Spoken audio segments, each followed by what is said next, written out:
कि एक अनपढ़ इंसान भी, अंगूठा छाप, जिसे एक अक्षर भी पढ़ना नहीं आता, अगर वो भी हमारे सत्संग पूरे ध्यान से सुन ले तो उसके आगे बड़े से बड़ा विद्वान पंडित भी 5 मिनट नहीं टिक सकता। ये मूल ज्ञान का ऐसा प्रकाश होता है, क्योंकि ये लिखा पढ़ी की बात नहीं है, ये लिखने पढ़ने वाली बात नहीं है कि कौन कितना पढ़ लिया तो वो कितना बड़ा ज्ञानी हो गया। कहते हैं लिखा पढ़ी की है नहीं, और देखा देखी बात, दुल्ला दुल्हन मिल गए और फिक्की पड़ी बारात। यहां पर दूल्हा दुल्हन के मेल की बात हो रही है। कौन है दूल्हा, कौन है दुल्हन? जब मेल हो गया तो पूरी बारात फीकी पड़ जाती है। तो कौन है दूल्हा? शब्द हमारा दूल्हा। और दुल्हन कौन है? सूरत हमारी दुल्हन है। इसी दुल्हन को दूल्हे से मिला देना है। सूरत समाए शब्द में और वाको काल न खाए, जाप मरे अजपा मरे, अनहद भी मर जाए। कितना छोटा सा 2 लाइन का दोहा है, लेकिन सारे संसार का, सारे विश्व का अज्ञान इन 2 लाइनों में ही साफ हो जाता है। जितने भी गुरु बने बैठे हैं संसार में, ये सब इन्हीं 3 चीजों को पकड़ के बैठे हैं। जाप, अजप्पा, अनहद। इस एक ही लाइन में सारे विश्व का अज्ञान समेट दिया जाता है। और उसके बाद जो ज्ञान प्रकट होता है उसको सार शब्द कहते हैं। और जब सार शब्द हाथ आ जाता है तो काल भी माथा टेक देता है। सार शब्द आई जही विधि हाथा, तेही विधि काल नवावे माथा। लेकिन भाई माथा उसी के आगे टेकता है जो वचनों पे चलता है, जो मर्यादा में चलता है। मर्यादा भंग होगी तो उसका भुगतान करना पड़ेगा। इसीलिए साहिब ने कहा, गुरु को सिर पे राखिए और चलिए आज्ञा माही। कौन से गुरु को सिर पे रखना है और किसकी आज्ञा में चलना है, इसको समझ जाना अच्छी तरह। गुरु को सिर पे राखिए और चलिए आज्ञा माही, कहे कबीरता दास को ये 3 लोक भय नाही। इस 3 लोक रूपी शरीर को त्यागने का भय खत्म हो जाता है। अब मौत एक खिलौना बन जाती है। अब आप केवल इंतजार करते हो कि कब मेरी मौत आए और कब मैं इस शरीर को छोड़ूं, क्योंकि आपके पास रहने का एक और ठिकाना मिल जाता है। किराए के कमरे को छोड़ते हुए वो रोते हैं जिनके पास अपने मकान नहीं होते हैं। और जिसने किराए के कमरे में रहते रहते अपना मकान ले लिया, वो फिर किराए के कमरों के लिए नहीं रोता। फिर तो जिस दिन वो अपना किराए का कमरा छोड़ता है उस दिन उसका महापर्व होता है, क्योंकि उसी दिन उसका गृह प्रवेश भी है अपने घर में। जिस दिन किराए का कमरा छोड़ा उसी दिन अपने घर में एंट्री करी और गृह प्रवेश की खुशियां मनाई।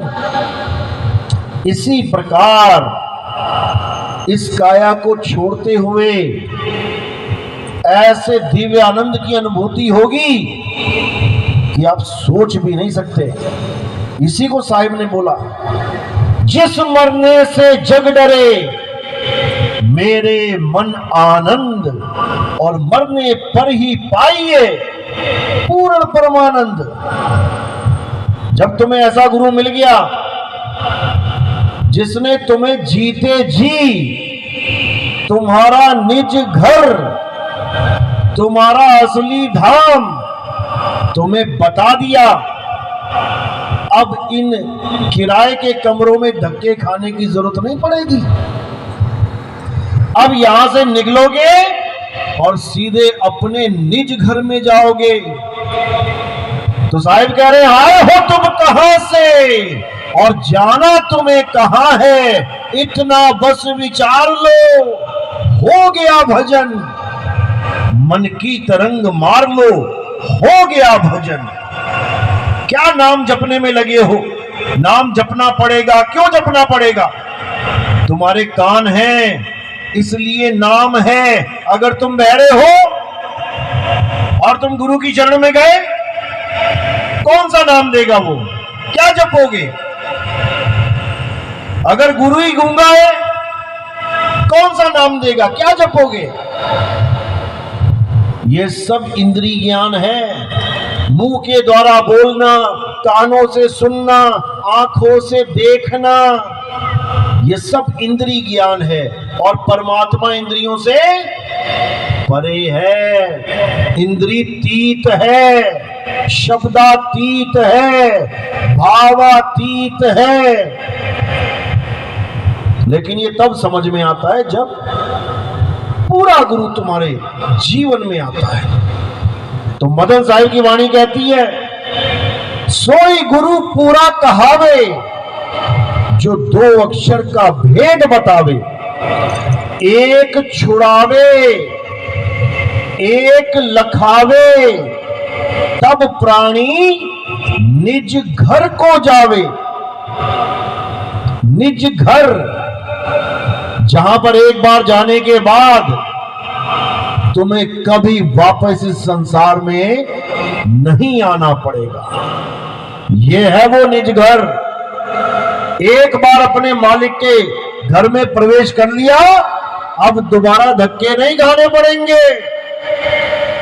ये माया का संसार है और सारे संत कहते भी हैं कि ये दुनिया माया है।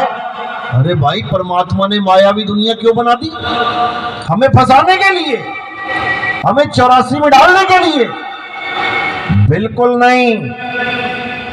बड़े बड़े ज्ञानियों को समझ में नहीं आ रहा है कि ये संसार किसने बना दिया, कैसे इसकी उत्पत्ति होती है, कैसे इसका अंत होता है। बड़े बड़े ज्ञानी कैसे कुड़कुड़े नोट की तरह बजेगा और उसी अखबार को एक बार पानी की बाल्टी में डाल के निकालना, क्या हो जाएगा? वही हाल होगा इस धरती का।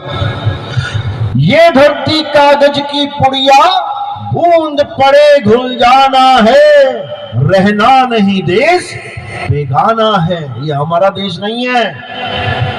और जो ये प्रचार करते हैं कि भगवान ने ये दुनिया बनाई, तो भाई वही लोग अपने ग्रंथ पढ़ो। इस दुनिया को माया कहा गया है। जगत एक माया है। ये जो कुछ आंखों से दिख रहा है, ये सब माया है। जहां लग गो गोचर मन जाई, तहां लग माया जानो भाई। और ये लोग क्या बोल रहे हैं कि जहां तक दृष्टि जा रही है, परमात्मा ही परमात्मा है। संसार में और परमात्मा में कोई फर्क ही नहीं है। परमात्मा ही संसार है। ये बातें वो करते हैं जो इस संसार के आदी हो चुके हैं, जो इस संसार को छोड़ के जाना ही नहीं चाहते। लेकिन संतों की वाणियां क्या कहती हैं? कहे कबीर सुनो भाई साधो, सतगुरु नाम ठिकाना है। सतगुरु नाम जाप नहीं है कि तुम जपने लग गए कबीर कबीर कबीर कबीर, वाहिगुरु वाहिगुरु वाहिगुरु, अल्लाह अल्लाह, गॉड गॉड, राम राम। ये वो नाम नहीं है जिसमें तुम्हारा ठिकाना होगा। जिसमें तुम्हारा ठिकाना है वो अखंड शब्द है। उसको कोई मुंह से बोल ही नहीं सकता, वो जीवा पे आ ही नहीं सकता। जीवा पे आने वाले जितने भी नाम हैं, ये सब पावर बावन अक्षरी नाम है। ये इंसानों के द्वारा बनाए गए नाम हैं, और जो वो नाम है जिसकी महिमा संतों ने गाई है, वो इस जीव से न्यारा है। 52 अक्षर जीव आधारा, आदि अक्षर जीव्या से न्यारा। वाही को सत सिमरण कहिए, सिमर सिमर नर उतरो पारा। तो उस सिमरन को जानना है जो 52 से परे है। 52 तो एक जंजाल बुन दिया इंसान ने अपने लिए। यही 52 तुम्हारी मदद करता है 3 लोग का सारा व्यवहार करने में। आप हिंदुस्तानी हो, हिंदी में तुम कहीं भी खड़े होके कोई भी बात कर लो, सामने वाला समझ जाएगा। यानी 52 से 52 को समझा दिया। अब यही 52 लेके तुम चीन में चले जाओ, ये 52 तुम्हारे सारे फेल हो जाएंगे। अब तुम्हें कौन से 52 चाहिए जो वहां पे चल रहे हैं? इंग्लैंड में जाके वो भी फेल हो जाएगा। पूरी दुनिया में 52 का पसारा है। 52 अक्षरों के द्वारा ही अन्य अन्य भाषाएं बना दी गई। लेकिन जब परमात्मा की बात आती है, तब ये 52 किसी काम का नहीं रह जाता। फिर 52 का खेल खत्म। जो नर पड़े 52 के फेरा, सो नर जानो काल के चेहरा। इसी दुनिया में लेके आएगा वो गुरु, वही काल का दूत है। जब 52 का टूटे डोरा, सहजे छूटे काल झकोरा। और फिर नहीं आए फिर नहीं जाए, सार शब्द में रहे समाये। क्योंकि सार शब्द ही ठिकाना है, सतगुरु नाम ठिकाना है। जो नाम है वो कोई 52 अक्षरी नाम नहीं है, वो सार शब्द है जिसमें तुमने समाना है। और एक बार समा गए, उसके बाद तुम्हारे पे मोहर लग गई। अब तुम वापस नहीं आ सकते। जन्म जन्म के बंधन कट जाएंगे, जन्म जन्म का बिछोड़ा खत्म हो जाएगा। बार बार पता नहीं किस किस मां के गर्भ में जाना पड़ रहा है, कहां कहां धक्के खाने पड़ रहे हैं, सब खत्म। हर चीज से निजात मिल जाएगा। लेकिन कई महाज्ञानी ऐसे भी बैठे हैं जो सवाल पूछते हैं, साहिब जी वहां करेंगे क्या फिर जब कुछ काम ही नहीं है? तो बोर हो जाएंगे। अब बताओ ना, अब बोर हो जाएंगे महाराज जी। और कई ऐसे बैठे हैं जो कहते हैं अरे हमें मुक्ति चाहिए ही नहीं, मुक्ति तो बड़ी तुच्छ चीज है, असली चीज तो भगवान की सेवा है, हम भगवान के साथ बार बार आना चाहते हैं। ऐसे भी धुरंधर है कई। अब क्या समझाया जाए उन्हें? ये उसके समझ में आ ही नहीं सकता जिसके ऊपर मालिक ने मुहर लगाई ही नहीं। जैसे एयरपोर्ट जब जाते हो तो जब तुम्हारे हाथ में टिकट होती है और तुम्हारा ही आईडी होता है, किसी और का नहीं, तब तुम एंट्री कर जाते हो। किसी और की आईडी दिखा के एंट्री कर जाओगे? ये मेरे गांव का प्रधान है जी, ये एमएलए साहब है जी, ये कोई और है जी, एंट्री नहीं होगी। वहां तुम्हें तुम्हारा निज नाम बताना पड़ेगा कि तुम कौन हो, तुम्हारा नाम क्या है, तब जाके तुम्हारी एंट्री होगी।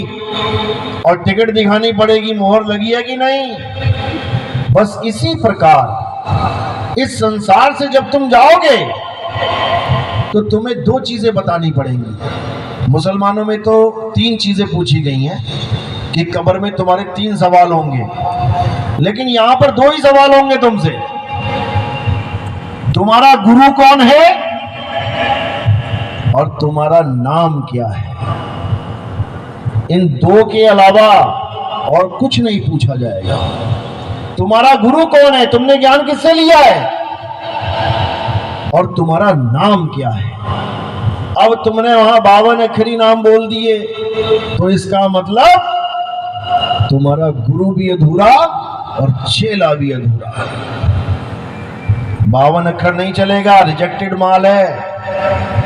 वहां पर केवल निज नाम चलेगा। 3 गुणों की भक्ति में भूल पड़ा संसार। 3 गुणों की भक्ति कर रहे हैं ना सब, और करवा कौन रहा है? गुरु। यानी गुरु भी अधूरा, और जो ज्ञान मिला, नाम मिला, वो भी अधूरा। बस यही 2 चीजें देखनी है तुमने। 3 गुणों की भक्ति में भूल पड़ा संसार, और कहे कबीर निज नाम बिन कैसे लागे पार। बस यही 2 चीजें चाहिए तुम्हें। कौन से गुरु से जुड़े हुए हो, और तुम्हारा निज नाम, यानी उसने तुम्हें ज्ञान क्या दिया है। उसके बाद तुम यहां से निकल लोगे, कोई रोकने वाला नहीं है। बस यही चीज चाहिए। तो इसी का प्रचार पूरे विश्व में 13 सालों से अकेला नहीं हूं, कोई साथ में है। पूरे विश्व में प्रचार चल रहा है। और अब समय आया है जब उन 13 सालों की मेहनत रंग लाएगी। किसान बीज बो के आता है जब खेत में, मेहनत करके पूरा दिन धूप में,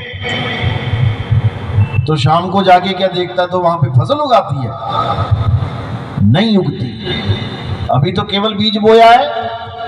धीरे धीरे धीरे धीरे धीरे मौसम ऐसा बना, बारिश आई, ऐसा इन्वायरमेंट बन जाएगा कि छोटे छोटे छोटे छोटे पौधे दिखाई देने लग जाएंगे। समय लगता है। इसी प्रकार पिछले 13 सालों से बिना रुके परमात्मा वो काम करवा रहे हैं इस दास से जो आज तक नहीं हुआ। बड़े बड़े संत आए इस दुनिया में, बड़े बड़े महान ज्ञानी आए, बोलबाला था जिनका, लेकिन आज इस मूल ज्ञान के आगे सब धराशायी हैं। जब से हमारे सत्संग शुरू हुए हैं, आप अन्य गुरुओं के सत्संग सुनना शुरू करो और पुराने सत्संग सुन लेना उनके। जमीन आसमान का अंतर तुम्हें दिखाई देने लगेगा। जब से हमने सत्संग शुरू किए हैं, तब से सबकी चाल ही बदल गई।